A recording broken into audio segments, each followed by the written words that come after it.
उत्तर प्रदेश में चुनाव नतीजे आने से पहले आजम खान को लगा बड़ा झटका। कोर्ट ने खारिज की डिस्चार्ज याचिका। जी दोस्तों, आपको बता दें कि उत्तर प्रदेश के रामपुर से लोकसभा सांसद और यूपी विधानसभा चुनाव लड़ रहे समाजवादी पार्टी के नेता आजम खान की मुश्किलें कोर्ट से बढ़ गई हैं। सीतापुर जेल में बंद आजम खान को कोर्ट ने एक और बड़ा झटका दिया है। असल में रामपुर के चर्चित अनाथालय मामले में एसपी सांसद आजम खान की डिस्चार्ज अर्जी कोर्ट ने आज खारिज कर दी है, जिसके बाद उनकी मुश्किलें बढ़नी तय है, क्योंकि उनके खिलाफ आरोप तय करने का रास्ता अब उत्तर प्रदेश में साफ हो गया है। वहीं कोर्ट ने सभी आरोपियों पर आरोप तय करने के लिए 9 मार्च को तलब भी किया है। एसपी नेता और रामपुर के सांसद आजम खान सीतापुर जेल में बंद हैं और उनके खिलाफ रामपुर कोर्ट में कई मामले चल रहे हैं। आजम खान को कई मामलों में बेल भी मिल चुकी है, जबकि कई मामले अभी भी कोर्ट में चल रहे हैं। फिलहाल कोर्ट के आदेश के बाद से ही आजम खान को सीतापुर जेल में ट्रांसफर किया गया है और वह पिछले 1.5 साल से सीतापुर जेल में बंद है। लेकिन आपको बता दें कि उत्तर प्रदेश में चुनावी नतीजे आने से पहले ही आजम खान को कोर्ट ने झटका दिया और डिस्चार्ज याचिका को आजम खान की खारिज कर दिया। इसी के साथ आपको बताएं दोस्तों कि यूपी में चुनाव का रिजल्ट आने से पहले बड़ी साइकिलों की कीमतें भाजपा को झटका। जब दोस्तों आपको बता दें कि उत्तर प्रदेश विधानसभा चुनाव के परिणाम 10 मार्च को घोषित होंगे। राज्य में सोमवार को 7वें चरण के मतदान के साथ संपन्न हो गया है। वहीं राज्य के चुनावों को लेकर सोमवार शाम को एग्जिट पोल के नतीजे भी सामने आए हैं। इस बीच राज्य में साइकिलों की कीमतों में इजाफा हो गया है। हालांकि एग्जिट पोल में राज्य में समाजवादी पार्टी की सरकार नहीं बनने के दावे किए जा रहे हैं, लेकिन बाजार में साइकिलों की कीमतों में 1000 रुपए तक का इजाफा हो गया है। कारोबारियों का कहना है कि राज्य में कोरोना की स्थिति ठीक होने और स्कूल खुलने के कारण साइकिलों की मांग बढ़ गई है। वहीं कच्चे माल की कीमत बढ़ने के कारण साइकिलों की कीमतों में भी इजाफा हुआ है। तो ये बड़ी अपडेट आई दोस्तों कि भले ही सपा की सरकार बनने के एग्जिट पोलों में दावे ना हो, लेकिन साइकिलों की कीमत लगातार उत्तर प्रदेश में बढ़ रही है।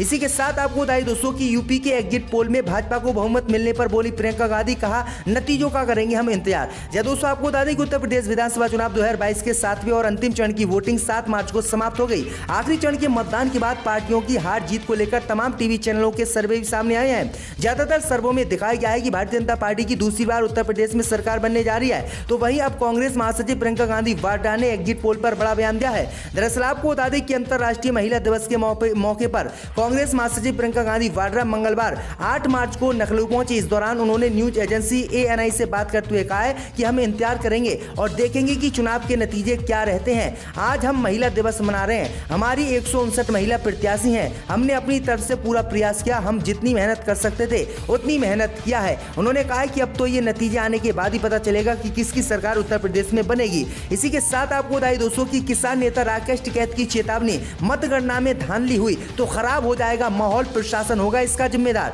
जब दोस्तों आपको बता दें कि उत्तर प्रदेश विधानसभा चुनाव के अंतिम चरण के मतदान से पहले किसान नेता राकेश टिकैत ने सोमवार को मतगणना में भारी पैमाने पर धांधली की आशंका जताई है। अब भारतीय किसान यूनियन के राष्ट्रीय अध्यक्ष और बालियान खाप के चौधरी नरेश टिकैत ने भी मतगणना में धांधली की आशंका जाहिर करते हुए चेतावनी जारी की है। नरेश टिकैत ने कहा है कि 10 मार्च को सभी को अपनी वोट की निगरानी करनी है। ये देखना है कि जिसको वोट दी थी उसे मिली है या नहीं। किसी भी तरह की धांधलेबाजी से हालात बिगड़ते हैं तो इसके लिए शासन प्रशासन जिम्मेदार होगा। मतगणना पूरी निष्पक्षता से होनी चाहिए। वहीं आपको बता दें कि राकेश टिकैत और नरेश टिकैत ने साफ चेतावनी दी है कि 2 दिन के लिए किसान और आम जनता छुट्टी करे और जहां पर मतगणना हो वहां पर पहुंचे। तो ये बड़ी अपडेट आई दोस्तों की बड़ी धांधली उत्तर प्रदेश में मतगणना में हो सकती है और बीजेपी की सरकार बनाने के लिए अधिकारी किसी भी हद तक जा सकते हैं। इसी के साथ आपको बताइए दोस्तों की राजद नेता तेजस्वी यादव ने की अखिलेश यादव के मुख्यमंत्री पद पर वापसी की भविष्यवाणी। बोले उत्तर प्रदेश में समाजवादी पार्टी की होगी शानदार जीत। जब दोस्तों आपको बता दें कि उत्तर प्रदेश में 7वें और आखिरी चरण के लिए मतदान हो गया है।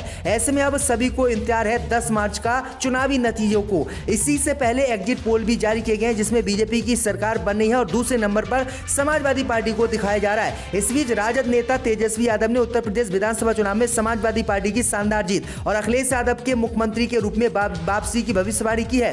बिहार विधानसभा में प्रतिपक्ष के नेता तेजस्वी यादव ने उत्तर प्रदेश के पूर्व मुख्यमंत्री अखिलेश यादव के साथ वैचारिक समानता के साथ साथ पारिवारिक संबंध रखते हैं। अखिलेश के परिवार में तेजस्वी की बहन की शादी हुई है। इस बीच आपको बता दें कि तेजस्वी यादव ने मीडिया से कहा है कि मुझे लगता है कि ये उत्तर प्रदेश में एक तरफा मुकाबला है। लोगों ने योगी आदित्यनाथ और भाजपा को बाहर करने और अखिलेश यादव और सपा को वापस लाने का फैसला किया है। भाजपा ने 2017 में उत्तर प्रदेश में सत्ता पर काबिज हुई थी और 400 सदस्य वाली विधानसभा में से 300 सीटें जीती, लेकिन इस बार समाजवादी पार्टी 300 सीटें जीतेगी और भाजपा का सुपड़ा साफ होगा। तो ये बड़ी भविष्यवाणी तेजस्वी यादव ने उत्तर प्रदेश चुनाव को लेकर कर दी है।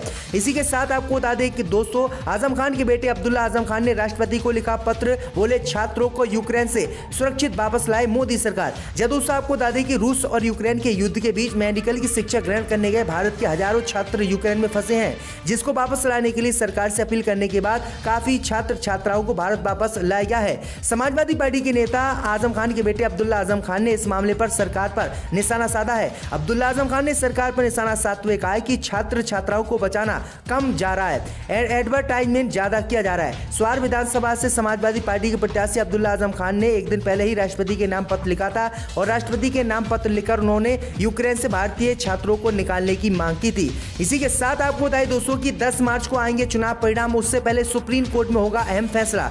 दोस्तों आपको बता दें कि देश के 5 राज्यों में संपन्न हुए विधानसभा चुनाव के परिणाम 10 मार्च को आने वाले हैं, लेकिन नतीजों से पहले सुप्रीम कोर्ट में अहम सुनवाई 9 मार्च को होने वाली है। सुप्रीम कोर्ट में एक याचिका दायर की गई जिसमें कहा गया है कि मतगणना के दौरान पहले की तरह नहीं बल्कि ईवीएम के वोटों की गिनती और वीवीपैट पर्चियों का मिलान साथ साथ हो।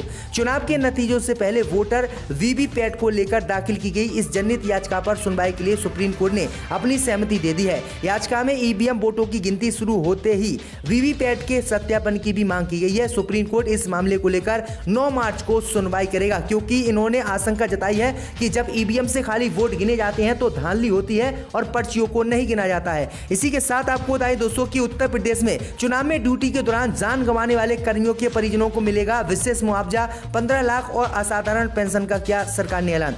दोस्तों आपको बता दें कि उत्तर प्रदेश में विधानसभा चुनाव के सभी 7 चरणों के लिए मतदान हो चुका है। इस बीच चुनाव ड्यूटी के दौरान जान गंवाने वाले मतदान कर्मियों के लिए विशेष मुआवजे देने की व्यवस्था की गई है। आयोग के एक अधिकारी ने बताया है कि मतदान के दौरान कर्मी की हादसे या सामान्य मौत पर परिजनों को विशेष मुआवजा मिलेगा। इसके तहत परिजनों को 15 लाख रुपए और असाधारण पेंशन दी जाएगी। तो ये बड़ी अपडेट आ रही है। इसी के साथ आपको बताएं दोस्तों कि 10 मार्च के बाद महंगा हो सकता है रोडवेज में सफर, बसों को प्राइवेट पेट्रोल पंपों से डीजल भरवाने के निर्देश। दोस्तों आपको बता दें कि उत्तर प्रदेश परिवहन यानी रोडवेज बसों का 10 मार्च के बाद सफर करना महंगा हो सकता है, ये कहना है रोडवेज के अधिकारियों का।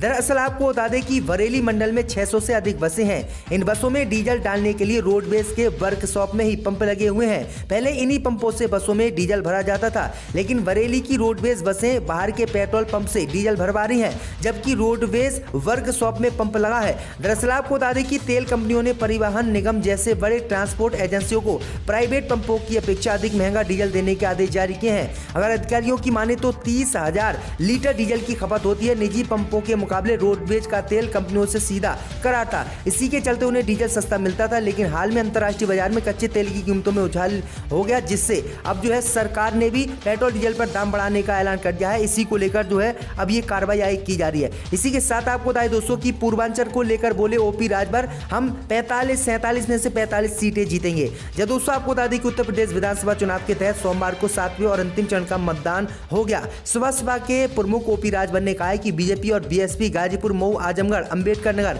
और बलिया में एक भी सीट नहीं जीतेगी। हम वाराणसी में 8 में से 5 सीटें जीतने जा रहे हैं, चंदौली में 4 में से 3, जौनपुर में 9 में से 7 सीटें जीतने जा रहे हैं। हम पूर्वांचल क्षेत्र में 45 से 47 सीटें जीतने जा रहे हैं। जहूराबाद से प्रत्याशी राजभर ने दावा किया है कि पूर्वांचल में उनकी पार्टी अधिकतर सीटें जीतने जा रही है। तो ये बड़ी अपडेट आ रही है। इसी के साथ आपको बताएं दोस्तों कि उत्तर प्रदेश में बनेगी बीजेपी सरकार के एग्जिट पोल पर बोले जयंत चौधरी।